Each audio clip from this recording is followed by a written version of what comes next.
Muggshot is an American bulldog that was originally the enforcer of the Fiendish Five. When the Fiendish Five raided Connor Cooper's home and slew him along with Sly's mother, he took a section of the Thievius Raccoonus and holed himself up in the fictional Mesa City, a previously thriving American boon town located in Utah. As with the other members of the Fiendish Five, Sir Ollie, Pandy King, and Clockwork himself, he was voiced by the late Kevin Blackton. Muggshot was born as the end of the litter, and being the neighborhood weakling, he was consistently picked on by larger dogs. In his loneliness, the only friends he found were on the big screen, and soon he began to admire the tough, brutal criminals and how they didn't take any crap from anyone. It was one of these films, The Godfather, a clear reference and parody of the 1976 live-action film adaptation of Mario Puzo's 1969 crime novel about an Italian-American mafia family, directed by Francis Ford Coppola, which won several 45th Academy Awards, including Best Picture, Best Actor for Marlon Brando, Best Adapted Screenplay for both Puzo and Coppola, as well as several other Oscar nominations for Al Pacino, James Caan, and Robert Duvall for the category of Best Supporting Actor, as well as Francis Ford Coppola for Best Director that year.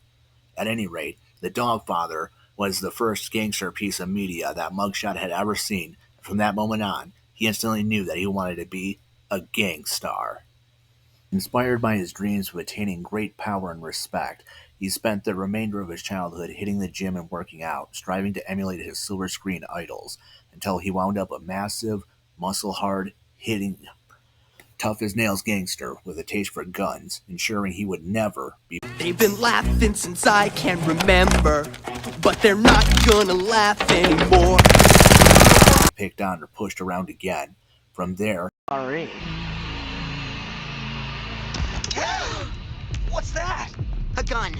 Okay, put it down. That's not funny. Lots of things aren't funny. Breaking my computer wasn't funny. Shoving me in the locker wasn't funny. he took revenge on his former bullies and became a well-known enforcer and gunman until he caught the eye of and was recruited by Clockwork into the Fiendish Five. The section of the Thievius Raccoonus that Muggshot ripped out were the documentations of Tennessee Kid Cooper, who was obviously a reference to the Sundance Kid and William Bonney Jr., better known as Billy the Kid. who, with notes on the raccoon rail walk and rail slide abilities, helped carry out heists in the Old West, though Muggshot only liked the pictures, not really understanding the big words, exposing him as a stereotypical musclehead with all and hardly any brains, with intellectual malaise. Sometime after the raid on the Cooper residence, Muggshot parted ways with the Fiendish Five and Clockwork, much later setting out to establish a gambling empire in the western United States of America, after driving out the vast majority of the pre-existing residents in Mesa City, which he only later realized was a dumb idea for someone trying to run an aspiring business empire, scaring off all potential patrons. Muggshot then proceeded to make his own additions, which included installing a great casino and a penthouse shaped like a fire hydrant, being a dog and all.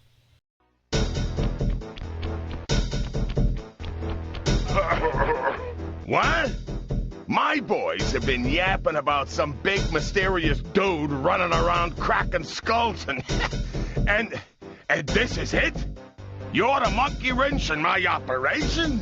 Some scrawny rat with a stick. Hey, wait a second. I seen that stick before. Maybe when my father knocked your block off with it. Your father? Wow. You're a Cooper? You know, that Thievius Raccoonus had a lot of nice pictures, but way too many big words. So you don't mind just handing it over? What, are you kidding? You break into my place, steal my stuff, trash the joint.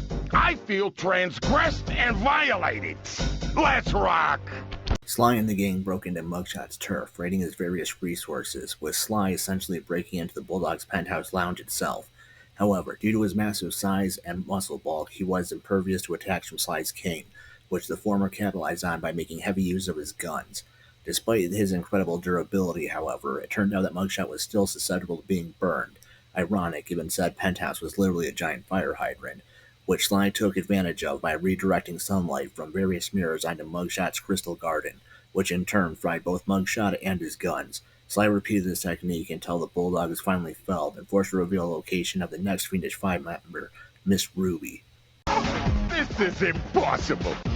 A little pipsqueak like you beating a big, strong bruiser like me? It ain't right. You want all of that stupid picture book? You're gonna have to go down to Haiti and cross paths with Miss Ruby. And then believe you me, you don't want to be you. The Muggshot section of the Thievius Raccoonus contained an entry from my gunslinging ancestor, Tennessee Kid Cooper. His specialty was the rail walk and rail slide, moves perfected through a lifetime of theft in the Old West. Getting out of town proved to be a little more challenging than getting in.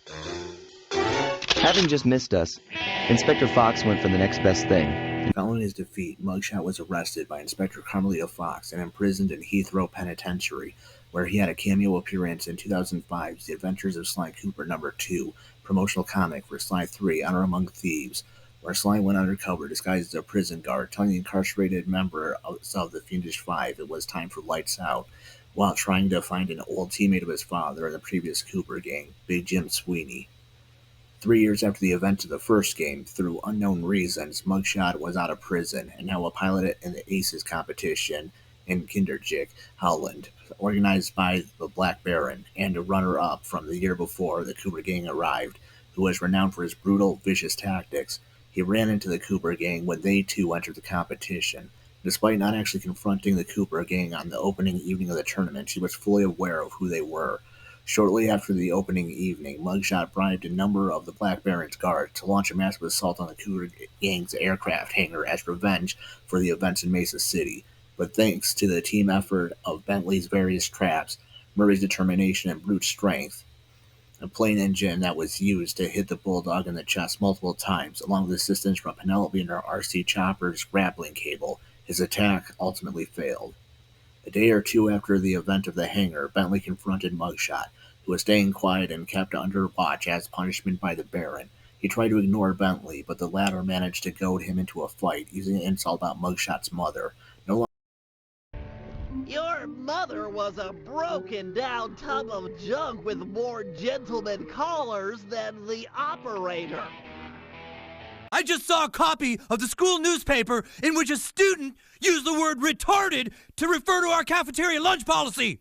The word retarded does not belong in our school! Who is in charge of the school paper? Because I'm about to break their f***ing legs! He's in charge of the school paper.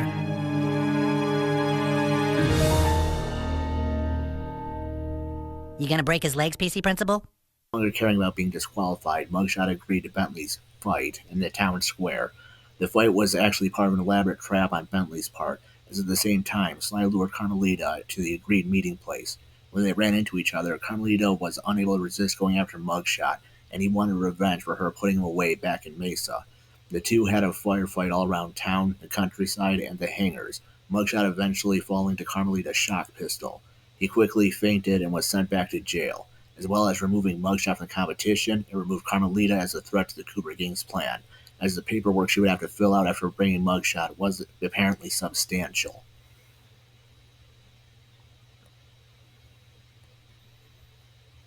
Nope, stop talking, go to jail. Oh! Finally, there was a promotional short called Timing is Everything that featured Muggshot as well. This is a promotional short for Thieves in Time that was sent to gaming outlets such as IGN as a promo for the fourth game that was being made by Sanzaru Games rather than Sucker Punch themselves.